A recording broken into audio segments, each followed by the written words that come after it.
Hello there, you guys, and welcome back to part 2 of this lovely piece, Liebeslied or Liebeslied by Beethoven from our Old Masters for Young Players series. Yay! This is such a pretty piece. So last time we looked at the first half. Today we're going to look at the second half. So we're starting kind of in the middle-ish after the fermata. On line 5. So for those of you on Patreon, there is a picture with all my scribbles attached for you, lots of scribbles. And for those of you on YouTube, you can follow along, or you can join Patreon. Go check on Patreon. I'd love to see you there. But the etude, as always, is linked in the YouTube description as well. So you can go click on that, pop over and get the music, and we'll take a look at this together. So like I said, let's start on line 5. I'm going to just start by playing you this little second half here. All right, so piano.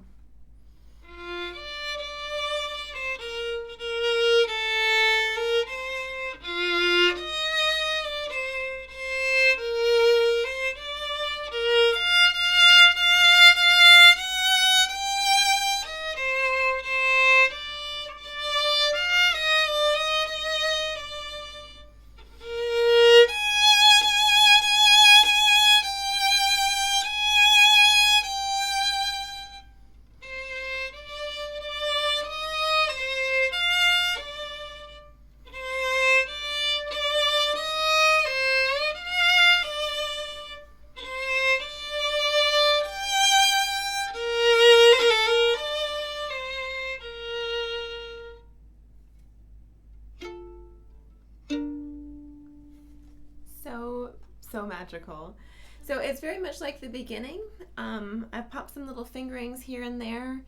If you would like more detail on what we did on the beginning, we did talk about those like little tiny musical sentences, these little musical thought bubbles that are in very apparent in this part, though not necessarily apparent visually, but musically we can hear the grouping. Dun da da dun dun da da dun.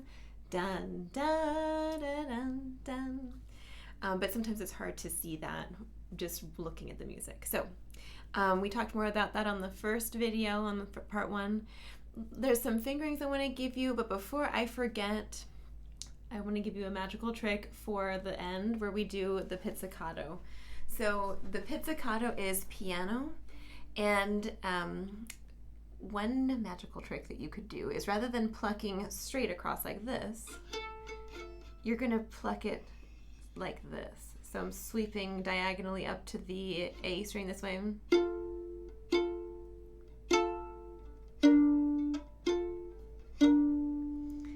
And it just kind of tapers in. So you can kind of explore that little magical vertical pizzicato stroke there with your left hand. So let's go back to the beginning here. So we've just come from this previous moment. This was in part 1. We ended in second position.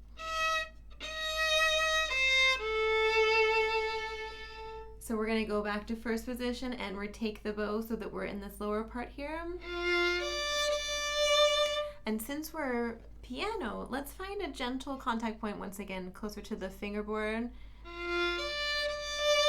versus button. And let's also just notice the longest rhythmic note in the measure is the dotted 8th note. And so it might just happen naturally that we gently emphasize that, but let's make sure that we know to actually do that for certain so that we don't do or but we won.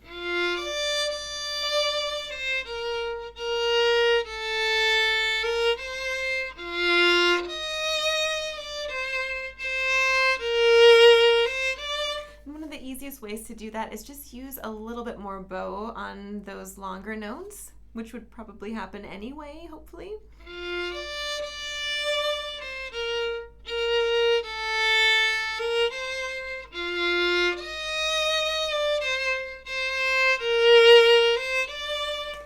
here we're going to get to forte, so I'm going to use more bow progressively. But just for the character of the piece, I don't know that I'm going to get like super too loud. It's just a different kind of character.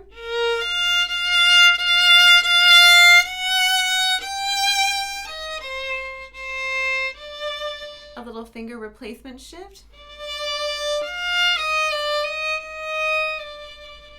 And making your way towards the fingerboard.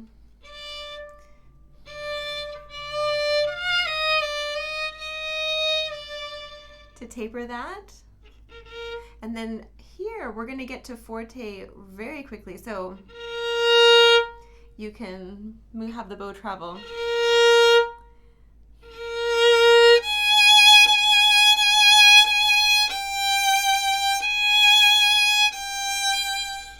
And then back to the fingerboard.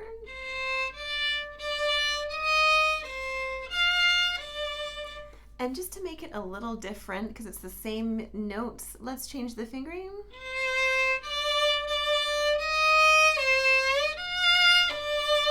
And you remember the trick when you're shifting, try shifting on the finger that you're on so that you can go to the finger that you want to go to. So the finger that you're on takes you to wherever it is that you're going.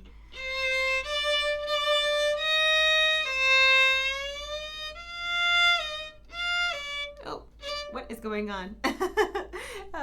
So you see how the finger that I'm on took me up to wherever it was that I went and then crashed and burned at the top.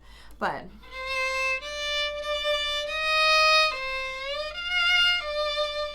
carefully back down. Then we have a little retard. We're going to pull back and also diminuendo.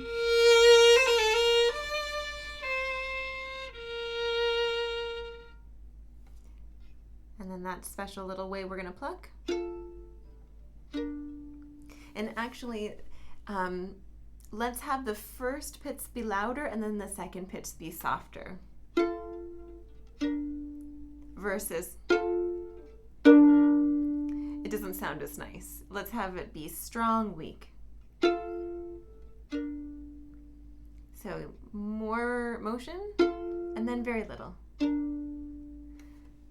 All right, so I think with that, you guys, that wraps it up for our Beethoven today. I just love this piece. I'm so happy to share this one with you. I hope you enjoy it, and I'll see you next time. Happy practicing. Go check out our magical Patreon community, and for those of you on Patreon, I would love to see you at our violin group class, violin viola group class, and have you spend some time working on this with us. And also maybe try playing it at the virtual studio circle at the end of the month, just playing a little bit of it, or maybe you can come listen to some of the other people in the studio and on Patreon go through this, or any other songs that they've been kind of working on. So with that, you guys, I will see you very soon. Thanks for being here.